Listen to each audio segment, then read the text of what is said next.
This is Dolomea Costus, formerly known as Sauceria lapa. The common name is Indian Costus. This unique plant, found at high altitudes of between 2,000 and 5,000 meters, is slender and long-leafed and has flowers that look similar to that of a thistle. And despite the challenging harvesting conditions, Costus is highly valued in both Chinese and Ayurvedic medicine. In fact, it is listed in the Chinese Pharmacopoeia as one of the 50 plants with essential medicinal properties. It is not only known for these medicinal properties, but also for its powerful and distinctive fragrance. The aroma of Costus complements animalic scents, and it does so remarkably well. Its root is, however, deemed too scarce at this time because of the species itself reaching endangered status, and there are certain aspects of it that may be deemed as potentially dangerous. So it is now considered prohibited in perfumery. Now, the picture that you see right here is Costus igneus, and we often see this as representing the Costus used in perfumery, but it's actually, this one is a true Costus that is related to ginger and is not used in perfumery. It's confusing much the way that geranium in perfumery is confusing. Here are the actual roots of Costus. These roots contain an earthy, dusty aroma, naturally evoking these animal notes.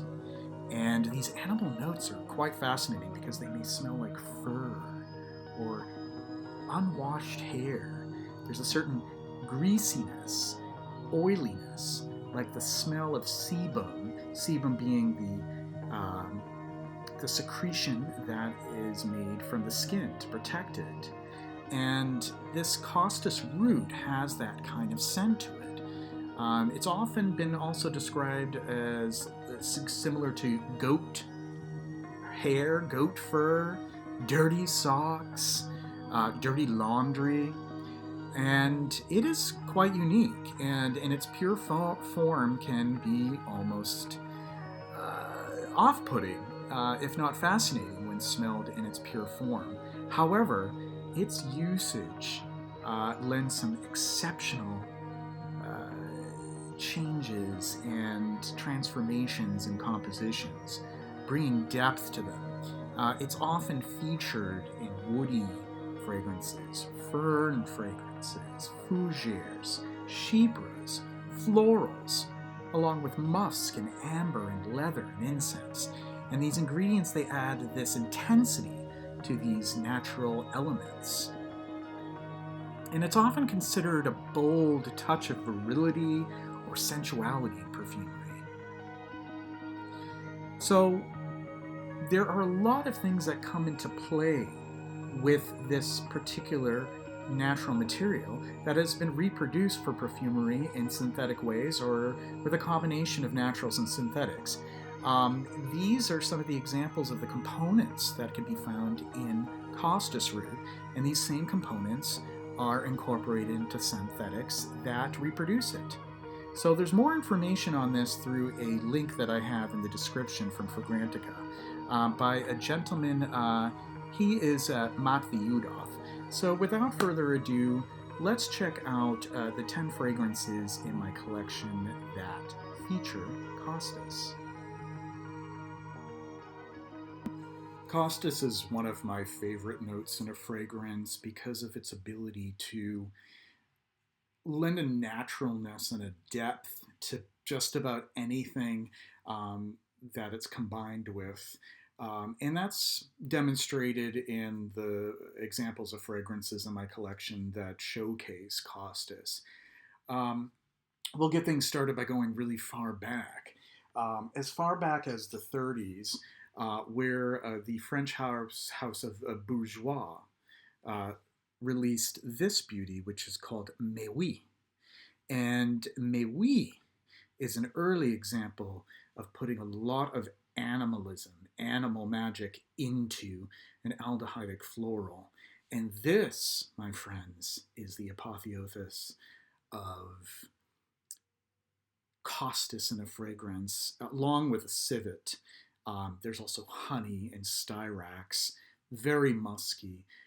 This is a floral musk, rosy, honey, beautiful, beautiful stuff. And it was discontinued some time ago. And this is actually the Parfum version of Mais-Oui. And this is one of my favorite Costus focused fragrances. So this is some precious potion in this little flacon. Another incredible one is that by Nina Ricci from 1956, and this is Fille d'Ève, which is beautifully green and floral, but also peachy, plummy as well, and honeysuckle. And there is this dry down that is to die for in Fille d'Ève because it's very Costus heavy. This is very much that your skin but better or a little dirtier, sebaceous, scalp and hair and body heat that comes from the base of Fille d'Ève. Another beauty that has been discontinued and is ripe for rediscovery for those who love the idea of a more musky, animalic type of mid-century floral. Then we have in 1974, this is a favorite amongst those in the vintage fragrance community, Givenchy Gentleman, which was composed by Paul Léger in 1974. This is honeyed, spicy, patchouli via leather and woods, but the dry down, there is a Costus that is evident here and is really what imparts the magic to it. It really causes everything, including the patchouli, to bloom in this. Spectacular stuff. I don't want to get into too much on what particular bottle to get. Some people argue that the more recent bottles have thinned out. If you want to take my word for it, if you can spot a version like this with a silver cap and the wrapped around label here, then you're in a good spot. So I would seek out a bottle like this. This was probably from the 90s. It certainly is no slouch. Spectacular stuff. Pardon the glare there from this beautiful metallic silvery label. That's Givenchy Gentleman. And I'll get the next one here, which is, of course, we'd be remiss without mentioning King Kouros. I know this is not a silver-shouldered version. This is the white-shouldered version. Perfectly suitable. I know that many do say that the only one that matters is the original versions from 1981 for the first few years of production by Charles of the Ritz, because it is rumored that that has the real Costus in it. Through the usage of the Animalis base by Pierre Boudon. However, there's something to be said for the relative preservation of Kuros in spite of time, restrictions, changes in tastes, where you still get that spirit of the Animalis here. Animalis is here, of course, as we know, since I did discuss earlier that Costus is now prohibited. The Animalis base, it does an excellent job of recreating that feel, and it is still in here, albeit not quite in the same percentage as in earlier formulations. Still paired up with a lot of fragrances and released today that do tout their animalic, musky nature. This does rival other niche fragrances that are out today as far as its power and its presence. So we should just be lucky that Kuros is still in production, at least as of this video. So Kuros is definitely worth mentioning when it comes to Costus.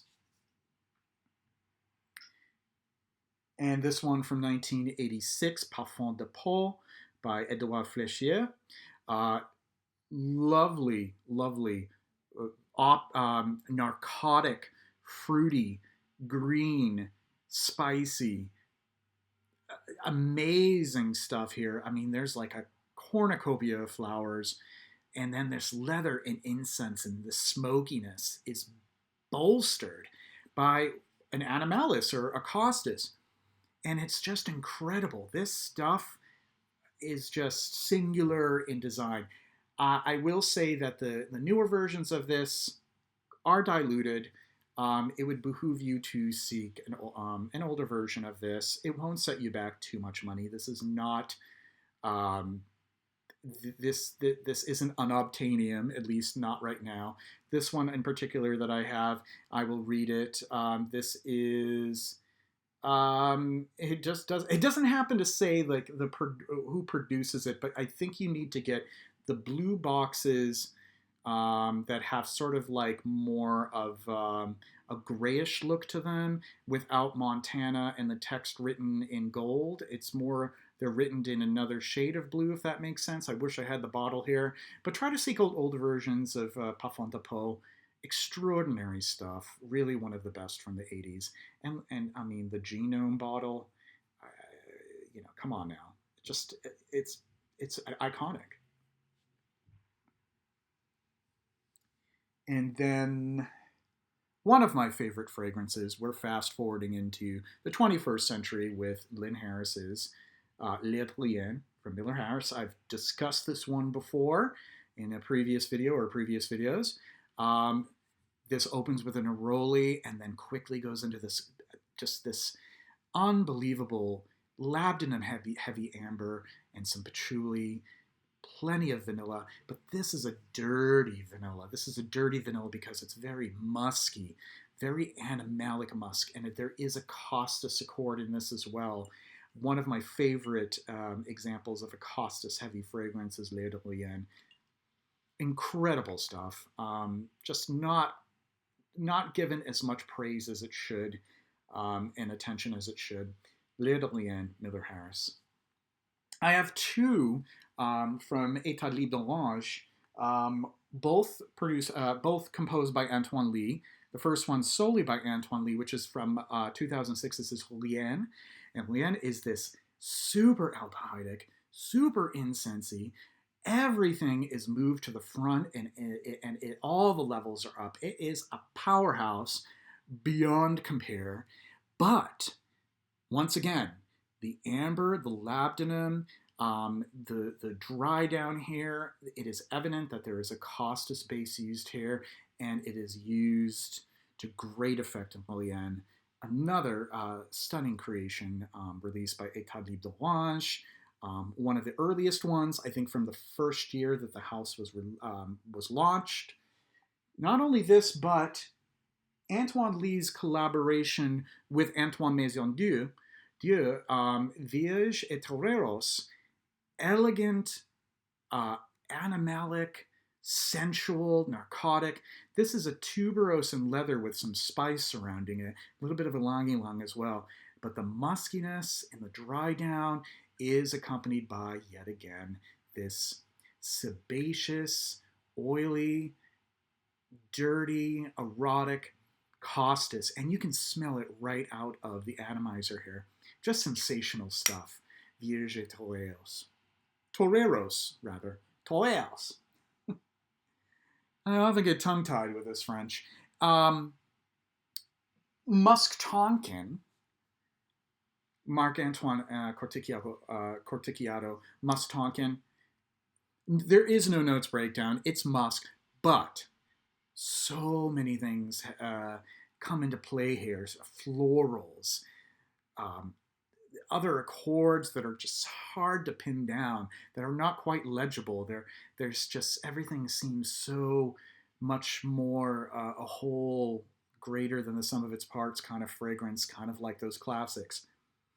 But I really do believe that a Costus accord does come into play here among some other animalics and musky ingredients. I feel like I can pick up so much else too, like angelica root, civet accord, civitone, Hyrax even, I mean, it's like a kitchen sink kind of musk in the dry down, but the florals are really what set it apart as well.